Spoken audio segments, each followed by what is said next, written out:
Hayırlı gün татар телен сөюче дусларыбыз. Әйдәгез бүген татар теле турында сөйләшеп алыйк әле. Бу тел дөньяда 14нче урынны алып тора. Татар теле дигәч, күз алдыгызга кайсы шагыйрь килә икән? Миңа калса, Габдулла Тукай.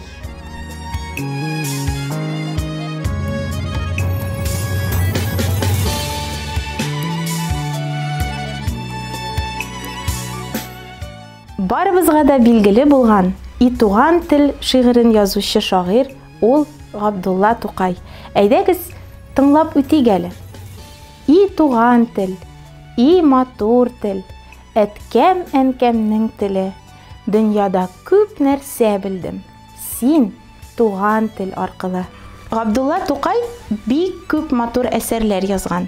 Яшь булуына карамастан, ул үзенең шигырьләренә, әсәрләренә, әкиятләренә бик зур мәгънә салган. Ул әкиятләрне тыңласаң, укысаң, син һәр вакыт ниндидер яңалык аласың. Ул әкиятне кабат укысаң, инде икенче төрле яңалык аласың. Бу Биек Тукайның ниндидер айрым бер үзенчәлеге дип әйтеп була. Барыбызга да билгеле булган Кызыклы шәкерт, Шүрәле әкияте, Суанасы, Эш беткәч уйнарга ярый, Өмид шигыре һәм тагын бик күп төрле шигырьләр, әкиятләр, әсәрләр. Алар барысы да кешеләрне яхшылыкка инди, эшкә өйрәтә, мәрхәмәтле булырга, мәхәббәтле булырга өйрәтә. Габдулла Тукайның балачагы бик авыр булган һәм ул үзенең балачагы турында Исемдә калганнар әсәрендә яза. Бу әсәрне укыганнан соң дөньяның нинди авыр булырга мөмкин булуын аңлыйсың һәм үзеңнең тормышыңны, үзеңнең көндәлек яшәешеңнең кадерен белә башлыйсың. Габдулла Тукайның балачагына карасаң, аны бик кызганыч һәм менә балаларга, үзегезнең улларыгызга, кызларыгызга бу әсәрне укысагыз, аларның күңелләренә, күңел кылларына кагылсагыз, миңа калса, бик тә файдалы булыр иде. Чөнки бу әсәр балачакның нинди авыр һәм бер дә балачак түгел икәненә төшендерергә мөмкин. Ә бүген без сезнең белән Суанасы дигән әкиятне укып үтик.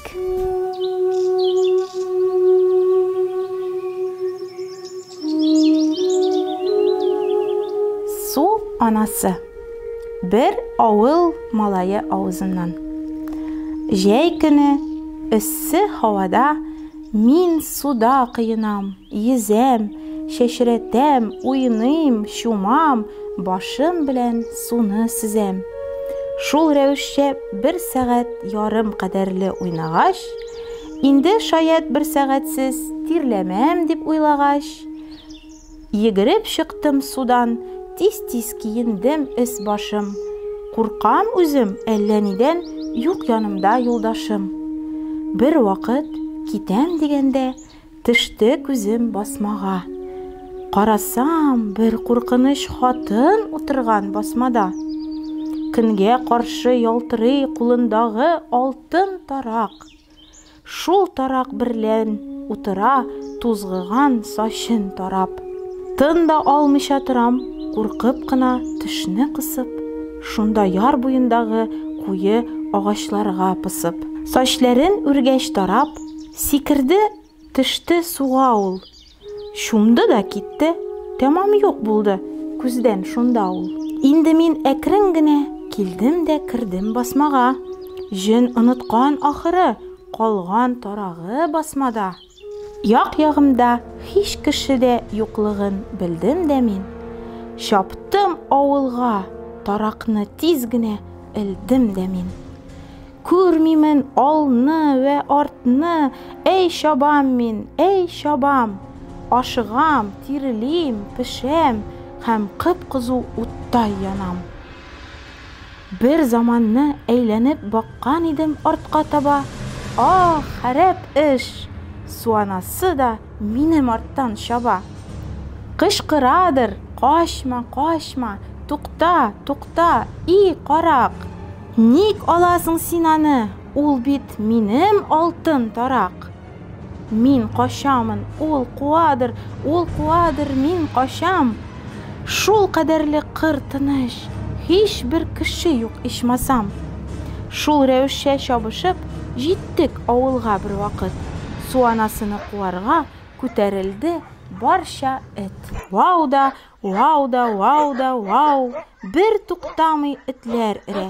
Су анасы куркып этләрдән кирегә йөгерә. Инде эш җайланды, куркудан тынычландым дидем. И явыз карчык, тарагыңнан кыры калдың дидем. Өйгә кайттым да, әни, алтын тарак таптым дидем. Сусадым, ардым әни, мин бик озак чаптым дидем. Сөйләгәчтен кыйссаны, алды тарагымны әни. Курка үзе алса да, уйлый эченнән әллә ни. Яхшы, хуш, батты кояш. Йокларга яттым кич белән. Өй эче тулган иде кичке һава, хуш ис белән. Юрган астында йокыга китми ятам мин һаман. Шык та шык, кемдер тәрәзәгә чиертә бер заман. Мин ятам рәхәт кенә, тырмыйм да, кузгалмыйм әле. Бу тавышка сискәнеп, торган йокысыннан әни.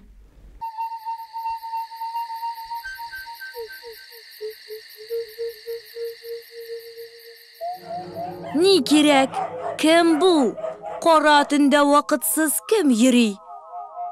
Нәрсә барсың төнлә берлән, и пычагым киргери? Су анасы мин, китер, кайда минем алтын тарак? Бир, бая көндез алып качты синең угылың, карак.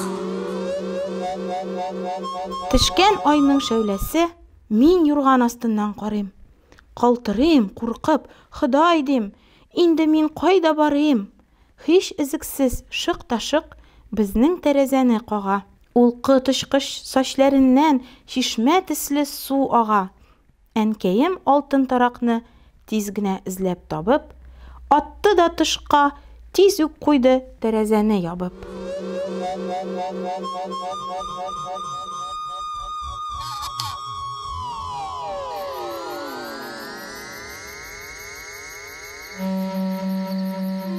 Су анасыннан кытылгаштан, тынычлангач, әни, эй ырышты, эй ырышты, эй ырыштысың мине.